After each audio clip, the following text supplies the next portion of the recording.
Muy buenas a todos y bienvenidos una vez más a My Top Crime. Como veis, he cambiado un poco el ángulo de la cámara, sobre todo porque por fin tengo una mesa delante y nada, simplemente deciros si creéis que este ángulo está mejor, si preferís que volvamos al anterior. Un día os enseñaré el set desde donde estoy grabando para que entendáis un poco el percal. Nada, no me enrollo mucho, simplemente recordaros que esto es un canal de True Crime, que hablamos de una manera un poco más simple, no tan específica o técnica, y que ahora mismo nos estamos centrando en uno de los temas, el cual es crímenes en lunas de miel. Ya hablamos sobre el caso de Tina Watson, que quiero especificar que en verdad me gustaría nombrarlo como Tina Thomas, ya que Watson era el nombre de casada y bueno, después de lo ocurrido, la verdad que mejor conocerla por su nombre familiar, el cual era Thomas, Christina Mae Thomas. Y que bueno, en este caso vamos a ir también de luna de miel, pero en un sentido un poco... Chicos, son las 11 de la noche y están taladrando. Lo siento.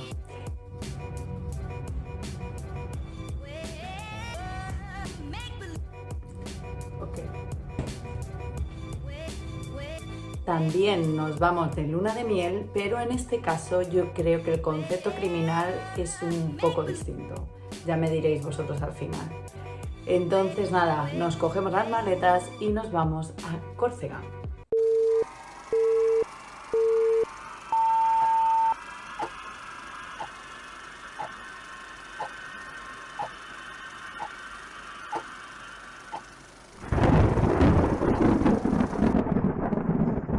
La pareja que estaba disfrutando de esta luna de miel en Córcega era la formada por dos personas belgas, Mark Van Beers, un asesor fiscal, el cual había tenido mucho éxito laboral y se había formado como asesor fiscal, llegando a conseguir bastante dinerito, pero a sus 36 años todavía no había tenido ese éxito en el amor, así que en un momento dado decidió apuntarse a una agencia matrimonial, porque en esos entonces no había Tinder.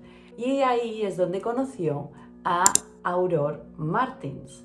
Aurore Martins también era una mujer belga, pero que tenía 26 años, 10 años más joven, y que decía que estaba estudiando y que venía también de una familia de bien, por lo que Mark quedó encandiladísimo de esta mujer joven, atractiva. Se conocieron en febrero de 1995 y unos meses más tarde ya se casaron y a las pocas semanas se fueron a Córcega. Estamos hablando de mayo de 1995. Todas estas prisas por casarse, es verdad que habían sorprendido un poco a la familia, pero era la primera vez que veían a Mark ilusionado con una mujer.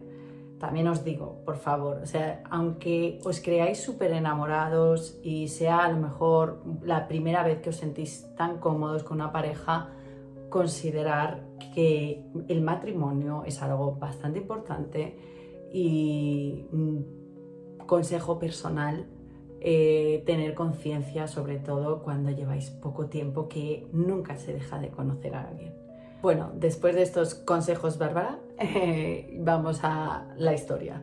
El día de los hechos, hablamos del 10 de mayo de 1995, hay una sede de bomberos en Córcega que recibe una llamada diciendo que se han encontrado a una mujer muy nerviosa y alterada al borde de una carretera que se conoce como la carretera de las 300 curvas, que va muy cerca de los acantilados y que no tiene guardabarros ni nada que te proteja de ellos. Esta mujer decía que el coche con su marido había caído por uno de esos acantilados y que ella había logrado saltar, pero que su marido estaba abajo. Cuando los bomberos llegan a esta zona, que ellos mismos dicen que es una carretera muy peligrosa y que si no conoces la zona, mejor que evites conducir, sobre todo de noche, porque a todo esto esta mujer estaba diciendo que ellos estaban cenando en un pueblo de la zona, pero que querían ir hacia otro pueblo llamado Calvi para ver la puesta de sol en una ermita. Entonces ya había empezado a oscurecer. Resulta que esta mujer les explica que ella ha logrado salir del coche, ha bajado todo el acantilado descalza y ha sacado el cuerpo de su marido. Pero para uno de estos bomberos que sale en el documental que he estado viendo para informarme, esto le parece totalmente extraño, porque el sitio es bastante rocoso y luego además muy peligroso porque tiene una inclinación muy abrupta.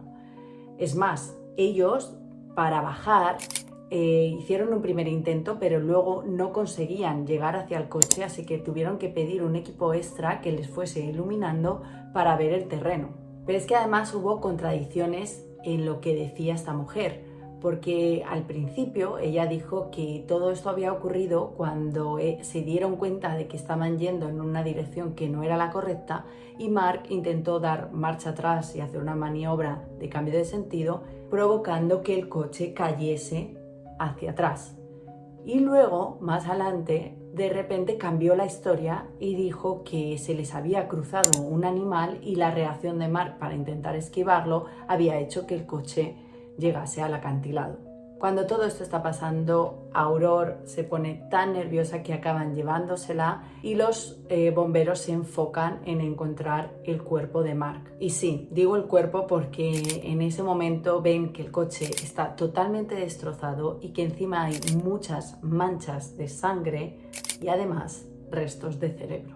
A pesar de que la policía y la gente que estuvo implicada en este accidente estaba un poco con la sensación de que algo no estaba funcionando y algo no les cuadraba, Aurore volvió a Bélgica y en ese momento empezó a cambiar un poco la actitud con la familia de Mark. Estos al principio lo dejaron pasar, pero cuando ya empezaron a acumularse las cosas que les llamaron la atención, decidieron involucrarse. Y es que resulta que nada más llegar, Aurore había vendido la casa en la que vivía junto a Mark y además había pedido un seguro de vida del que la familia no tenía ni idea, que había hecho junto a Mark, pero el cual resultaba extraño porque Mark tenía una condición física que no estaba reflejada en este seguro. Y ya sabéis que los seguros tú tienes que poner si tienes alguna enfermedad, porque al final también, como son las aseguradoras, pues a veces juegan en tu contra. Y luego además la firma de Mark era un tanto extraña, no correspondía a su firma. Y esto lo justificó Aurora diciendo que en ese momento Mark no se sentía bien y la hizo así, bla, bla, bla.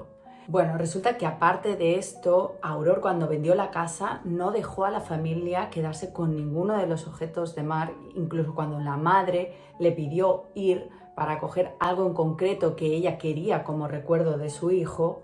Pero quizá lo más impactante y lo que ya fue la alerta final para esta familia es que cuando el cuerpo fue repatriado y el cadáver llegó a Bélgica, Aurore insistió en incinerar el cadáver, que era algo que la familia no quería hacer y que nunca habían escuchado de parte de Mark que fuese uno de sus deseos.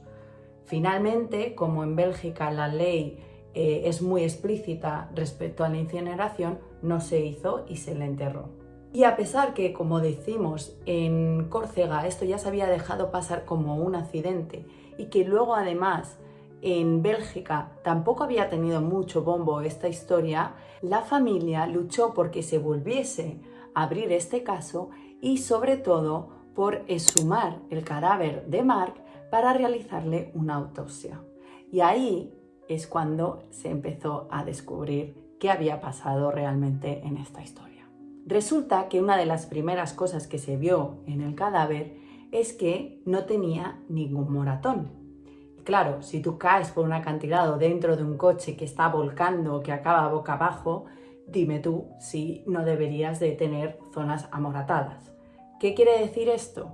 Que Mark estaba muerto antes de caer por el acantilado, porque cuando un cuerpo fallece, la sangre no circula y eso quiere decir que cualquier impacto no va a generar un moratón.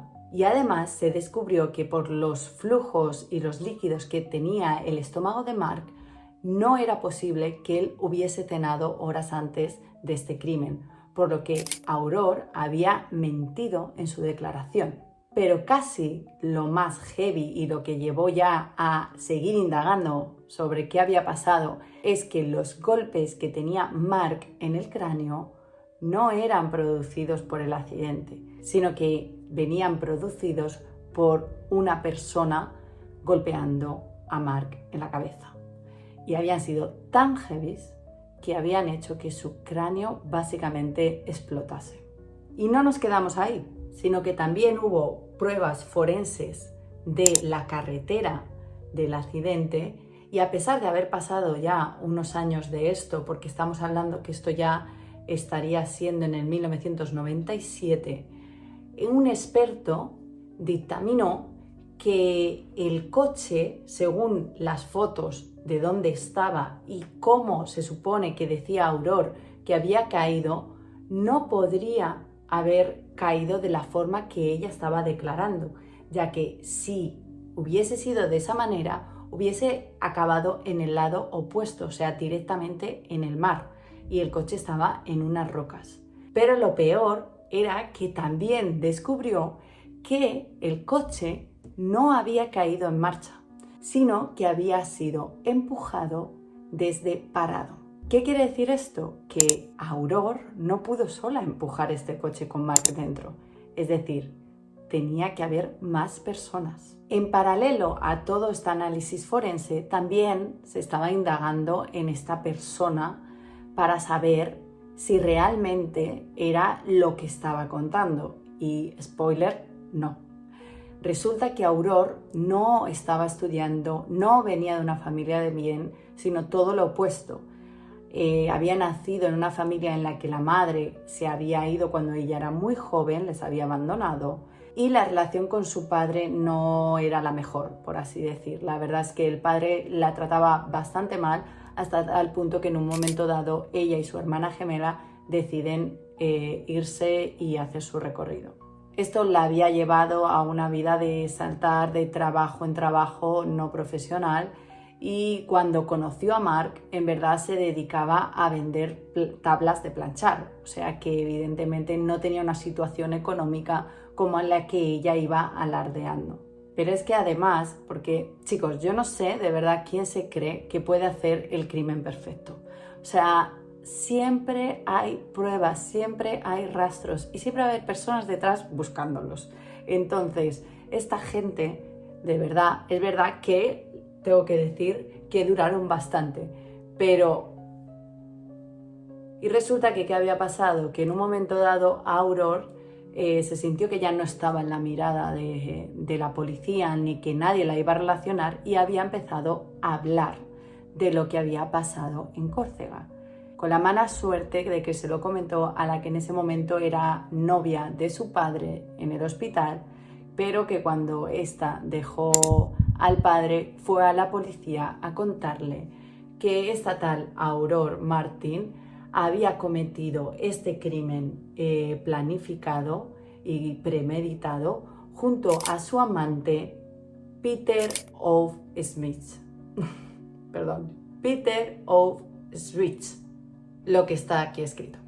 Y lo peor es que, claro, cuando de repente la policía investiga dónde Aurore había metido este dinero de la póliza de seguro, que era una barbaridad para la época, se dan cuenta de que en esa cuenta también está el nombre de esta persona, de Peter. Pero es que aún hay más, es que me pongo nerviosa.